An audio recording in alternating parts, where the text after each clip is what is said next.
Welcome Dr. Jyotirmay Sharma. We are here to discuss about your take, or maybe in plural, on different issues now confronting India in general. You have come here to deliver a lecture in memory of Erich Hobsbawm and to mark the 80th year of the birth of progressive literature in this part of the subcontinent. In the revised edition of your book on Hindutva, you have stated, I quote here, that contemporary debates around Hindutva are only a means of interrogating the historical and conceptual unfolding of Hindu identity and the genealogy of Hindu nationalism. Could you please explain? In the revised introduction, what I meant was that to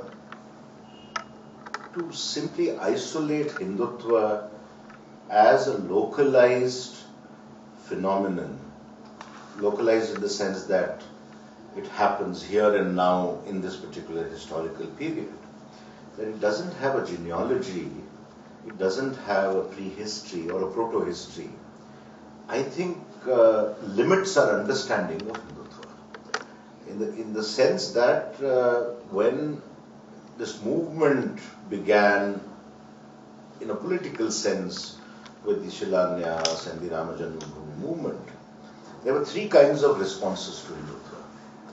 First was the response of saying, oh, it's a bolt from the blue. These things happen in the history of a nation. But India is so diverse, it's so plural, that there will be absolutely no problem in neutralizing this.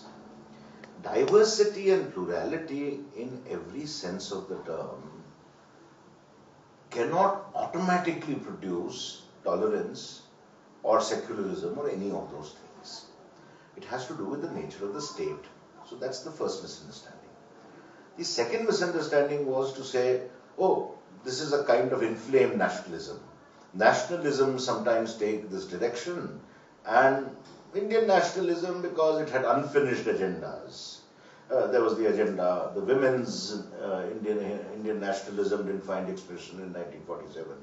The tribal nationalism didn't find expression.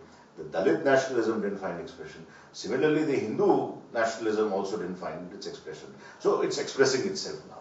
I think there is a grave error there. And the third explanation at that point of time, which was very, very rampant, was that there was some kind of buried or subterranean sense of victimhood that the Hindus were feeling in the face of the secular state. Now, I've always believed that victims are real. If I get up now and smack you on the face and you start bleeding, you are a victim of my aggression and you are real.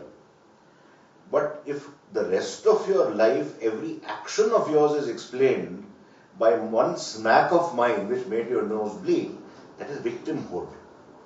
That's an ideology. Which is to say that sense of responsibility, the sense of ownership of one's own actions, to use a popular word these days, is outsourced to somebody else. I always give this example in my classes. When a child learns to walk, baby learns to walk, it has this great self-confidence, it acquires this great self-confidence that it has a new power at its disposal, that it can actually stand on its 2 feet and walk. Sometimes the baby fumbles, but it rushes hither-thither. There comes a day when he hits or she hits her head against a chair or a table. She's never associated that pain of hitting a table or a chair with the activity of walking. So when that happens, she starts crying. Now the foolish mother does what? The foolish mother beats the table and says, naughty table. And the child stops crying. But the mother has ruined the child for time immemorial. Because next time something happens, there will always be a naughty table to slap. You'll always blame your limitations on somebody else. Your errors will be attributed to some cosmic configuration of stars, global capitalism, somebody's hegemony, somebody's something else. It is in that context that I say that Hindutva provides us probably a talking point. But that's not the sole reason why we should be interrogating the genealogy of Hindu nationalism. So that's in a certain sense the argument. Ambedkar had despised the village social organization in India. He had banked, in fact, a lot on industrialization and modernization project of the new country. But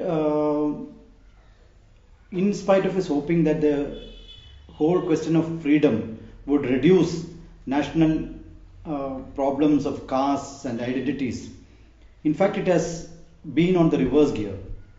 The question of caste, the question of identity, all these things have actually risen to such an extent, to such a crescendo, that now it has become a real problem to engage with. Can you please explain the phenomena behind it? The secularization thesis, in a certain sense, assumed globalization as part of the technology. In a certain sense, will neutralize all primordial identities. All primordial identities will get neutralized because technology doesn't recognize any identity. What people fail to realize is technology doesn't recognize power. I can buy 10 guns if I have the power to buy 10 guns, the means to buy 10 guns. But if you have the power only to buy one gun, then it creates an asymmetry of power between us.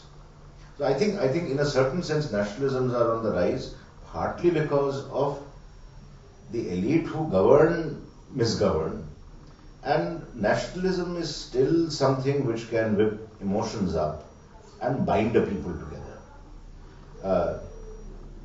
The fragility of individualism, not in the economic sense, not in the sense of old economics, but individualism in the sense that my clothes don't fit you, in this case literally true, but one's own skin doesn't fit anybody else. That kind of individualism is a very lonely and very intimidating activity. People feel more comfortable being part of large groups. There's a fantastic black American sociologist, Orlando Patterson, who had written a book many years ago where he said that in the West one has always recognized two types of freedoms. Quest for broadly two types of freedoms. The personal freedom, I want to be free to do what I want to, and civic freedom. That is the freedom that a particular formal, impersonal rule of law gives me, so that there is a certain degree of freedom that I exercise in the public realm. Orlando Patterson suggested a third kind of freedom. He called it sovereignal freedom. I feel free only when I give everything that I have, my sense of agency, to either a political party, or to a strong leader, or to a Baba or a Guru. And I feel free after abandoning my freedom. Almost a kind of Hobbesian world where you abandon all your freedom to a sovereign and say, now I'm free. I think that also is part of the problem of nationalism. But there is one thing which is unique to India, which Ambedkar saw absolutely clearly.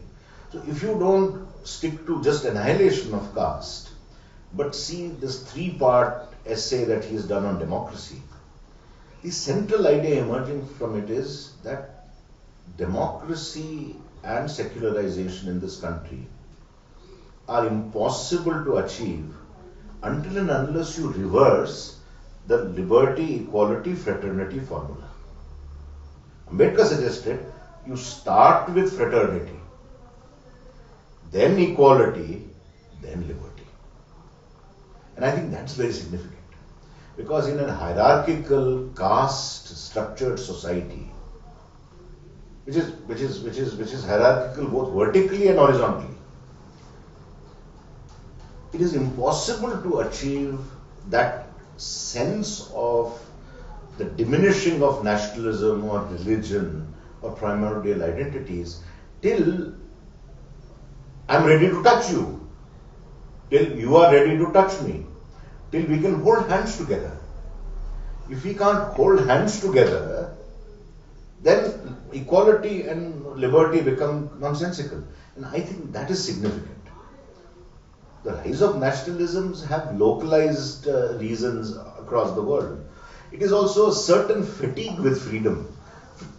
I think the last 200 years, philosophers have romanticized freedom. It's a very difficult commodity.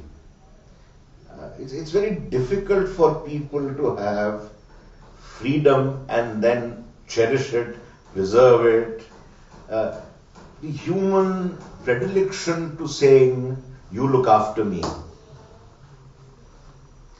You take care of my interests. I'm a stupid man, I can't think rationally. But you have so much brains. Why can't I borrow a little of your brains? Take my decisions for me. I think that's at the root of the problem. I was earlier saying to you informally that the big thing in Europe today is the study of illiberal democracies. You have the outer appearance of democracy. People vote. Voting is by and large free and fair. But there are no institutions which help the deeper merits of democracy, the deeper virtues of democracy. And so Poland has a different set of reasons. Hungary has a different set of reasons. Czech Republic is moving towards that. Austria once in a while flirts with it. You have the rise of the extreme right in Germany in the recent elections. Great disquiet about, in a certain sense, that sense of freedom, that sense of being free or allowing others to be free. You say the question of Hindu identity requires a new approach. In fact, a different treatment itself, somewhat different from that of Edward Said, Wendy Doniger, or Benedict Anderson. Do elaborate on this, please. No, my only problem with all these previous approaches is that there's a lot to learn from them. I'm not dismissive in any sense of the term. But each of them has, in a certain sense, because they are good works, they raise issues which people like us have to take seriously and fine-tune our definitions, fine-tune our understanding even further. My sense is this. Let me caricature this a bit in order to explain this. When people say that Hindutva is a perversion or a deviation or a departure from Hinduism, something that is pure, unalloyed, pristine, tolerant, all that, I have a problem. I'm not denying that there must be moments within this entity that today we know as Hinduism where there could be sublime stuff. There could be things that could lend themselves to tolerance or whatever. But to look at it piecemeal that way again poses a problem. Now let me caricature this a little in order to explain myself. I'm trying hard to explain myself. Let us suppose I took out from my pocket a photograph of myself of 30 years ago. And I said to you, this is the real me. 30 years younger, several pounds lighter, no grey hair. That's the real me. Talk to this image of the real me. This is a distortion. What I am today is a distortion and a perversion of something which was pristine at one time. You can't talk about Hinduism or Hindutva in that fashion. To say that there was something pure, unadulterated, unalloyed, pristine at one time, it has now become ugly, threatening, and so on and so forth. It's the same me in that picture who has become this. Several pounds heavier, grayer, perhaps not wiser. I think this methodological problem lies at the root of the question that you have asked. To say every nationalism imagines a community in the past, but every nationalism doesn't have the wherewithal to imagine a perfectly cogent, rational past. So it's not simply a methodological exercise. It's not simply an exercise in saying, oh, we have forgotten the past. If only we remember the past, then we'll be able to solve all the problems. But what do I remember of my past? Now, there cannot be any Edward Said in the world who can say, oh, this is British rule, colonialism distorted our self-understanding of ourselves. Once we take these clothes off of misunderstanding, suddenly some light will go above our heads, we'll be illuminated, we'll become the Buddha without sitting under a tree for 12 years or 14 years or how many years he sat. Doesn't happen that way. These are challenges which are political challenges. And when the question of political challenges comes in, there are ethical and moral issues which arise on a daily basis, which require a judgment. And this judgment cannot come by simply saying, this is me 30 years ago. Perfect. Wasted my time in academia, I could have been a film star. And look at me now. Nobody will give me the role of even the heroine's father. No. I don't think this works that way. And I think that's a basic misunderstanding of people who comment on Hindutva or Hinduism. Dayananda, Vivekananda and Aurobindo, do you put them as the epistemological trident of the Hindu ideology which informs Savarkar in fact? So then the question comes, who is a Hindu? What is Hinduism? Is it different from Hindutva? I was creating a genealogy. Now, genealogies have nothing to do with how people perceive politically a particular set of people. When I was a student many years ago in India, Indian thought was perceived, all said and done, by earnest, well-meaning people in rather a simplistic way. There were the good guys, the bad guys. Good guys were good guys who were recognized by the official nationalism in this country. And the bad guys were everybody else who was not recognized by the official nationalism. Now, politically, that stand even today might be tenable. There are many in the left today who believe that Swami Vivekananda is a great emancipator of society, riled against caste, inequalities and so on and so forth. I don't believe so. After all, A.B. Bardhan wrote a book on Vivekananda as the redeemer of caste. I don't agree with him.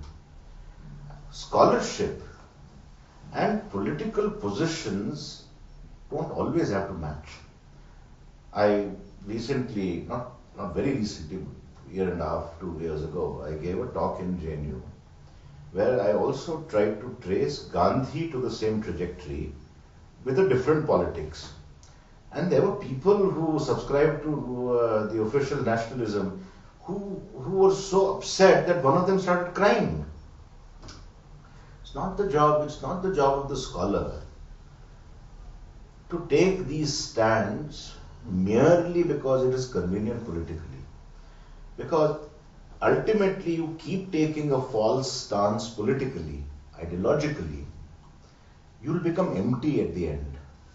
Because you are telling a lie, which, that old mill proposition, 100 people tell a lie and 100 fools believe it. It's not truth.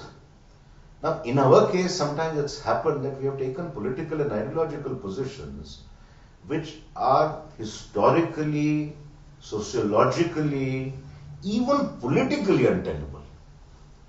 And a lot of them depend on shoddy scholarship, patchwork scholarship. They are based on the cut and paste kind of scholarship. And the greatest enemy of it all, it is based on what I seem to call the tyranny of the partially quoted quote. I'll give you an example. If I were to go out, just walk out of this room now, walk into the street and ask people who said, "Arise, awake and stop not till the goal is reached." 99.99999% people will say Swami Vivekananda. What is the problem with that? He popularized it. The quote is from Kathopanishad. The original quote, Uttishta Jagrata Prapya Varanni Bodhata. The actual translation of that quote is, "Arise, awake, and having acquired good teachers, learn." Even the translation, he translated according to his needs. The original Sanskrit doesn't translate into "arise, awake and stop not till the goal is reached." Now, stop not till the goal is reached is a harangue to move forward, do something, etc., etc. Whereas the original quotation simply means, "Arise, awake, and having found worthy teachers, Varanni Bodhata, learn." Now, a scholar can't say, "Oh, that's okay. He's still a good guy." Scholarship has to enhance political judgment. Now, whether people read what we write or don't read what we write is not something which is our business. That's up to people to read. You see, there are times when there's a sociological term which I'm very fond of. In a society where the ideal and the actual do not match, often that happens what is called social obfuscation of reality. You convert that reality into something else. So that old Neo-Advaita example, whether it's a rope or a serpent, no longer remains the question. It's neither a rope nor a serpent, it's a beautiful garland of nice smelling flowers. Social obfuscation of reality. Even the sense of doubt that whether it's a rope, the Rajju Sharpanyaya, no longer remains that. You don't even bother asking whether it's a snake or a rope. You convert it into something else. No, neither snake nor rope. It's a lovely garland which is hanging. That is troublesome. And so when Vivekananda, Aurobindo and Dayanand are included as part of the genealogy, it doesn't have the express political purpose of explaining what Hindutva is. It has a secondary purpose. The primary purpose is to say Hindutva. In the second edition, there is a stark definition there. Hindutva is the politically salient feature of Hinduism, though not the only face. That is Dayanand, Aurobindo and Vivekananda included to say that. It's not because suddenly I decide that they are bad guys or these are good guys. I'm not into this business of certification, good or bad. A lot of Indian scholarship tends to be what I call the National Bureau of Moral Certification. That's not our job. That at least is not my job. My job is to say, this is how it is as I see it. Now, does this resonate with you? Does this not resonate with you? Does this make sense to you? Does this not make sense to you?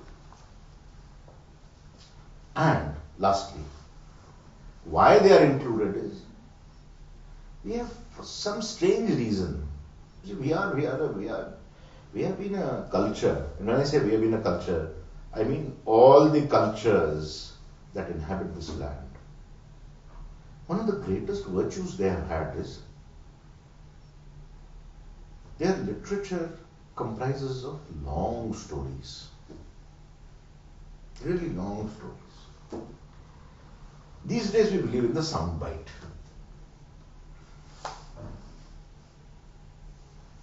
If one doesn't tell a full story, it is then that you get everybody from A.B. Vajpayee to A.B. Bardhan thinking of Vivekanand as an emancipator of caste. Then the ideological difference itself, as I said, lack of knowledge creates an emptiness in politics and ideology where even the polarities of ideology become seamless. So they quote Vivekananda, I quote Vivekananda. They quote Gandhi, I quote Gandhi. After all, Golwalkar had written an essay post the assassination, many years after the assassination, which was titled Pratah Smaraniya Gandhiji.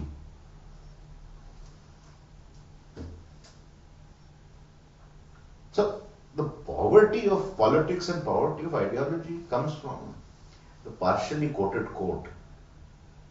Nobody ever bothers to ask, okay, arise, awake and stop not till the goal is reached. What does it mean in the original Sanskrit verse from the Kathopanishad?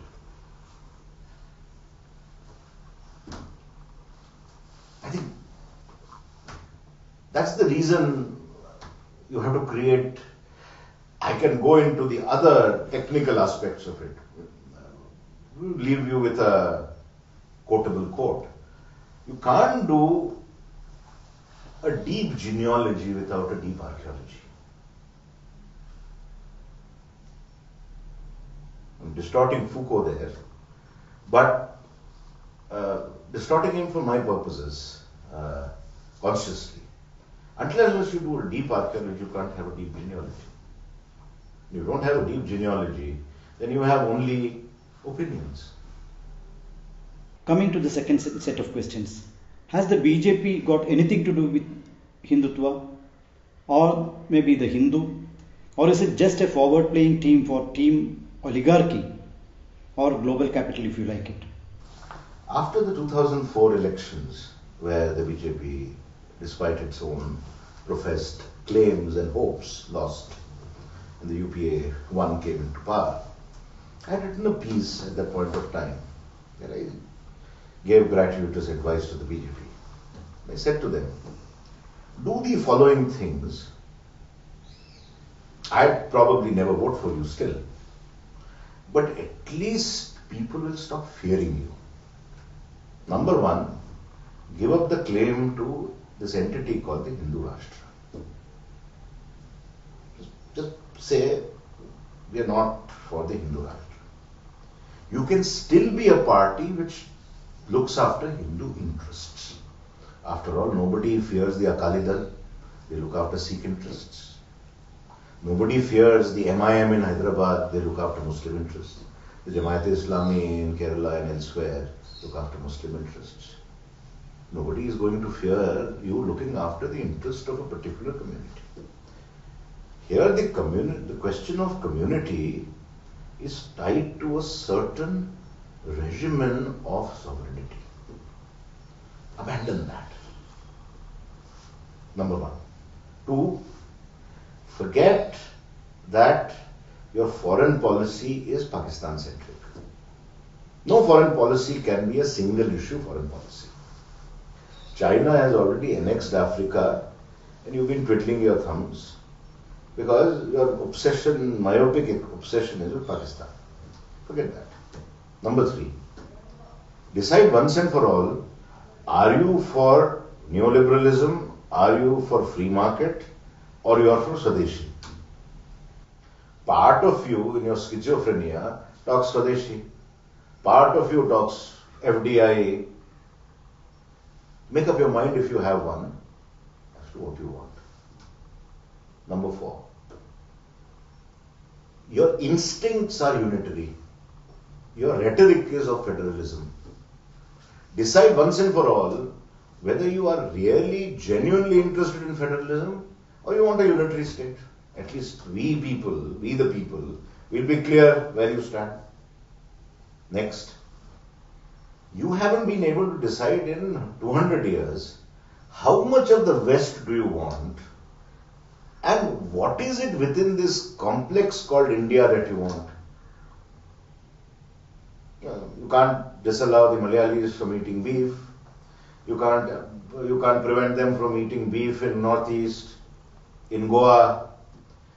So only in certain states the poor cow is holy. In other places it's not holy. You like technology obsessively, yet technology is not against Indian culture, but wearing jeans is. There is a complete mishmash of perspectives and ideas in your head. Clear that off. Once you clear that, you would become a half-decent party which people can look up and say, okay, may not vote for them, but at least let's listen to them. And lastly, say it emphatically that Muslims and Christians will be equal citizens of this country. Because that's separate from the Hindu Rashtra. You can say, I don't want a Hindu Rashtra, but still say Indian nationalism because of majoritarianism is Hindu. It's, in many practical ways it's becoming, or has already become. So you'll have to emphatically state that Muslims and Christians and all other minorities are equal citizens of India. Now, when you ask, do they understand Hinduism? No, they don't understand Hinduism. The question is, who understands Hinduism? Then you will have to appoint an authoritative figure to say, I am the repository, I am the Pope, or I am the Maulana, who will tell you what it is. That's difficult to do. So why bother about that? Translate that into a question of community and say, we represent the interests of this community. Leave theological and doctrinal issues aside. And then as equal partners with other people vying for their interests, you will be in the democratic space vying for your interests. But until unless you do that, and you say, I've said this in my book in all its versions, that to ask the question, what is Hinduism, is a theological question. Who is a Hindu is an existential question. Often the two are merged. Now, I am born a Hindu, so to prove that I am a Hindu, you will have to prescribe certain do's and don'ts. I can then give you enough textual and theological evidence to say, what you are telling me to do is not Hindu. So then you will have to define what is Hinduism. And that will depend on your intelligence. And intelligence is something which can never be guaranteed. And even if it can be guaranteed, there is no reason why an intelligent argument alone will convince people. After all, the great lesson from the European Enlightenment that we learned was that reason doesn't always produce rationality. There would have been no Hitler then. Forget Hitler, there would have been no terror post the French Revolution. Hitler is far off in the chronology of history there. So I think these questions are irrelevant questions. I think they are simply a political party as any other political party. Do they represent the Hindus?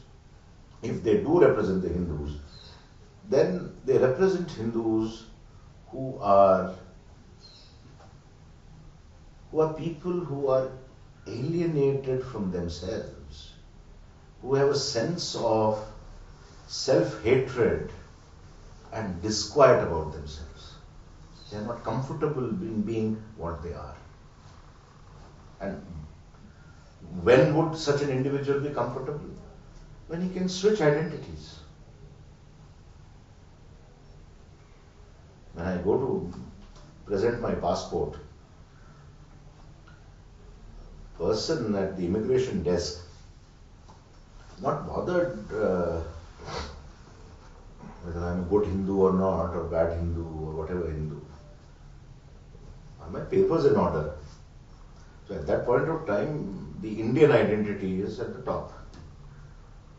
When I go to a classroom, it's my identity as a teacher. And I swim between identities. I feel strongly about some. I feel less strongly about others. So this whole moral ethical relativism is also an extreme. I do take a stand on certain things that I'm more and certain things that I'm less. But identity also is not a set of dentures that you take off in the night and put it in a bowl of water and sell, put them on in the morning. It's fluid. There's a wave of anti-immigrant, anti-other, xenophobic nationalism and demagoguery, of which Trump over there and Modi over here are epitomes, albeit of different scales. At the same time, fault lines are becoming evident in the right camp also. There's a consolidation of anti-right forces. Don't you think so? This is a difficult question. Yes, xenophobia is increasing the world over. We also represent an instance of that. Trump represents a mindless instance of that. To say that the left is becoming weak, or at least is consolidating against a strengthening right, I think the truth falls between two stools. The right certainly seems to be the surgeon. There are certain elements in one sense of the term where actually the rise of the right is attributable to the very things that the right cherished at one point of time. Globalization, for instance. The onward march of technology, for instance. But also in a certain sense, the intellectual bankruptcy of all the other forces. You see, if we don't admit that, I think there is no way in which at least a left of center perspective can be attained. The centrist agenda has been hijacked by completely mindless idealists like Anna Hazare in the instance of India. It was anybody who had a sense of politics knew when that agitation was going on that it would only consolidate the right. But the left also happily went along in terms of saying, oh, we are also for corruption, removing corruption. We are also anti-corruption in this way or that way. We might not agree with the methods, this, that, or the other. I think I will be blamed, because this is a recorded interview, I'll be blamed for all sorts of misdemeanors, including elitism. But I think the first sign of fascism, anywhere in the world, is anti-intellectualism. If you want the first sign of fascism, it is a disdain for learning, for books, for intellectual debate. Yes, I mean, the intellectual life has its problems. It does have vested interests there also. But the diminution of it, saying that it's not important, saying that a cultural life, however rich, is only either a superstructure or is simply an elite engagement, I think is foolishness of the highest order. Wherever left movements have flourished, some instances in Europe, they have flourished on the back of great intellectuals. They have flourished on the back of people who, whatever the basis might be, Marxism or whatever version of Marxism, European Marxism, have built newer idioms, newer ways of thinking on that platform. And it's only then that they have flourished. I think in this sense, there is an intellectual poverty on all sides. The right, of course, betrays starkly a great poverty of ideas, thoughts, and so on and so forth. But so does the center and the left. My former colleague and senior journalist, Harish Khare, recently coined a term which some people might find elitistic and disparaging, but I think it just does convey something profoundly significant in terms of the disrespect for the life of the mind in its real sense of the term. And he calls it crony mufassilism. You see, from crony capitalism of the Congress, what have we got today? We have got crony mufassilism. A poverty of imagination, a poverty of civility, a poverty of decency. Now, if these are bourgeois values, so be it. I think there has to be a rethink on these issues. You cannot consolidate against the right by simply the language of either offense or opposition. There has to be an alternative in a post-truth, but a post-literate world. You cannot have a post-truth world without a post-literate world. Now closer to your evening lecture topic. In India, on the one hand, the BJP-led rightist government and its support base in the Sangh Parivar are on the offensive, snuffing out dissent in the most brutal ways. On the other, this offensive itself is leading to an increasing consolidation of the left liberal minorities forces along with other sections of the people. How do you read the signs? I mean, I won't name names, but the corporate giants have sponsored people in all parties.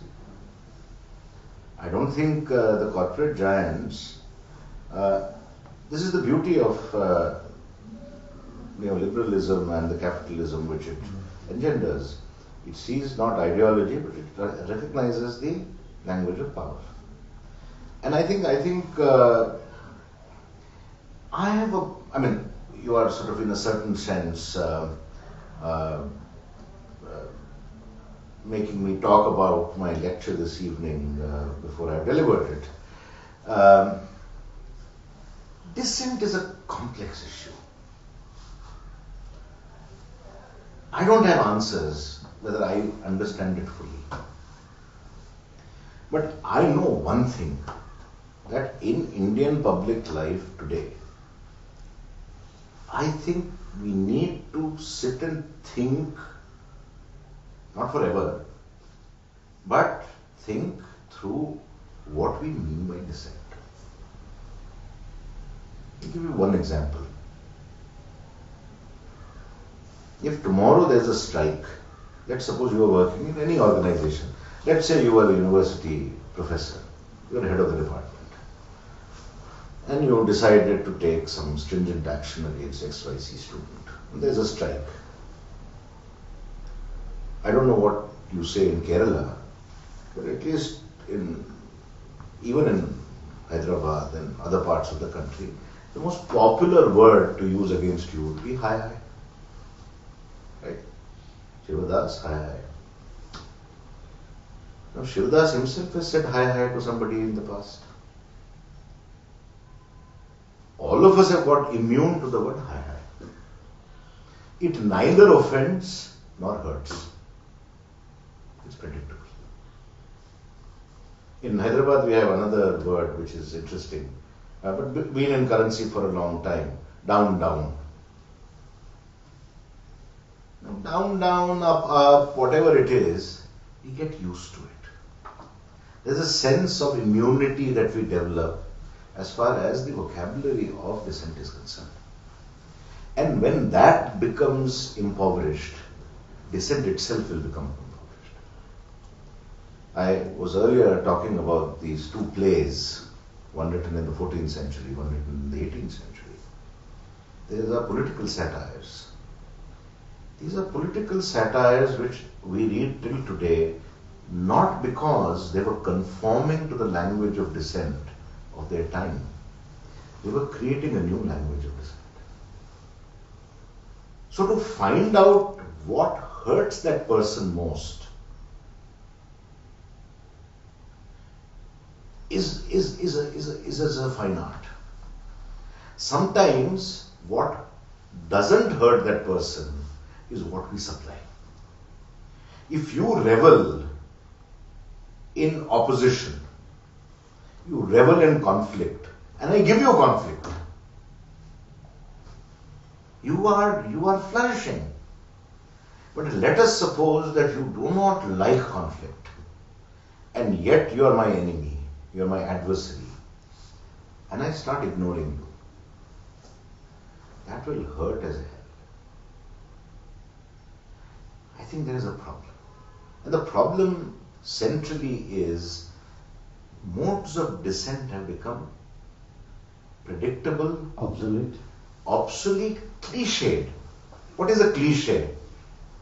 I tell a joke once, it creates laughter. I repeat it a second time, it becomes the life of the party. I repeat it a third time, it becomes a cliche. I think our modes of dissent have become cliche.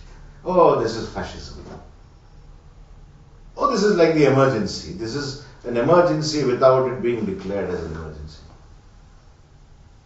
Whatever you may say about Gandhi, he at least gave for some years a vocabulary, which of course was perverted by people later on. There's a new vocabulary.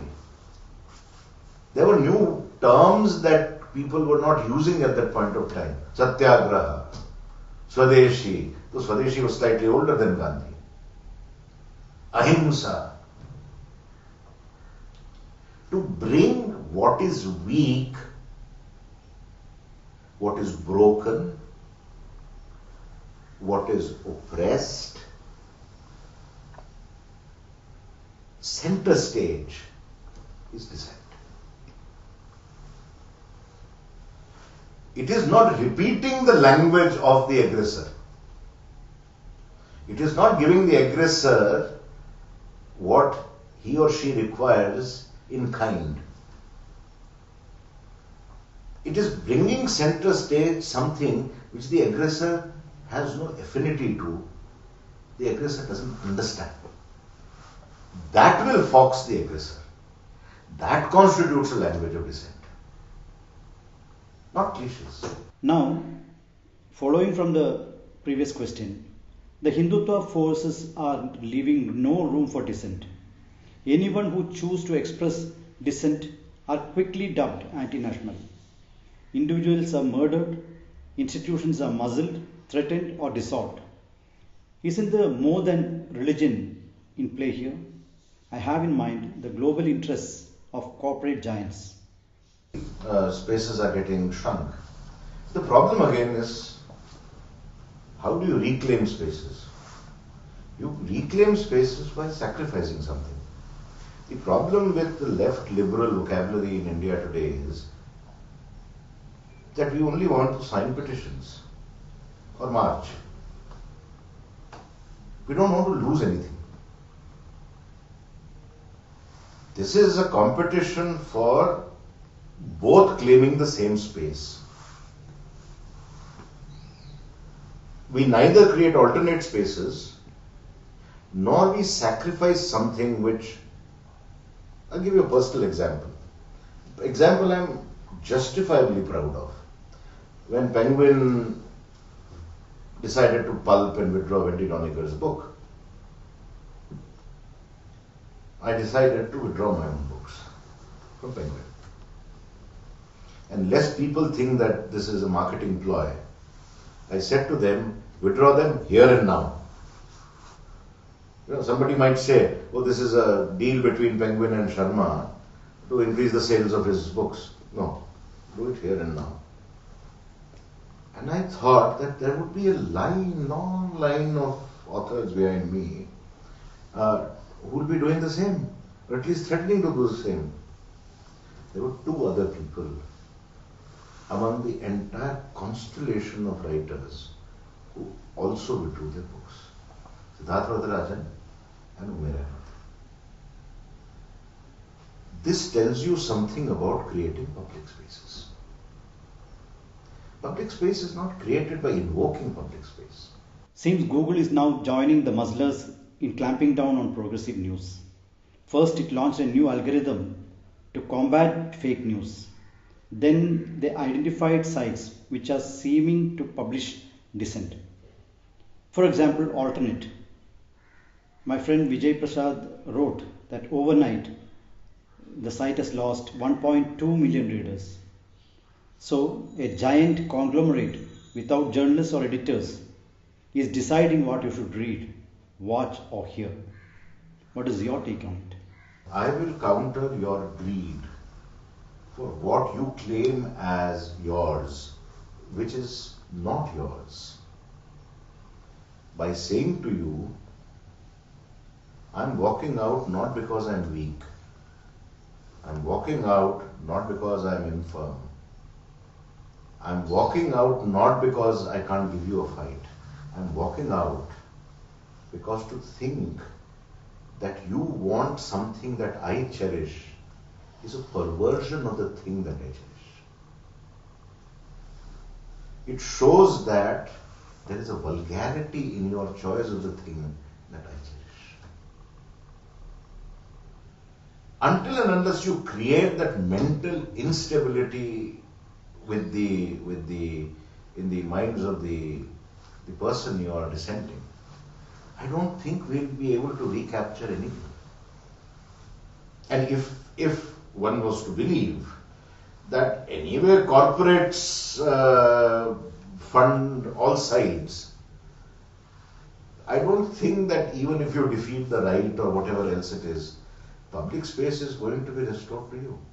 Public space will be restored the day you say, I don't want progress and development of a certain model. I don't want an internet connection which is faster than the bullet. I don't want mobile connectivity which is available in every village. Give me clean water first. I don't want to buy distillery anymore. Like any decent European country, I should be able to go into the bathroom, open a tap, fill a glass of water and drink it and not fall ill. It's then. Here we want bullet train as well and we want public space as well. We want public progress of a certain kind and development of a certain kind, and we want the public space. You can't have both, Shivdas. Impossible to have both. Then you will have only trade-offs, which some people will do. And you will call me again after 5 years for searching another vocabulary of dissent. And I would have no answers even then. I think it's a cat and mouse game. Giving up Again, the partially quoted quote. The whole quote, which comes from the Bible, it doesn't come from Gandhi. People think it comes from Gandhi, turning the other cheek.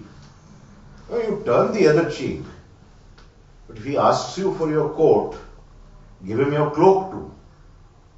And if he asks you to go a mile, go an extra mile. That's the full sense of the moral. It's not merely turning the other cheek. So it's again the tyranny of the partially quoted quote.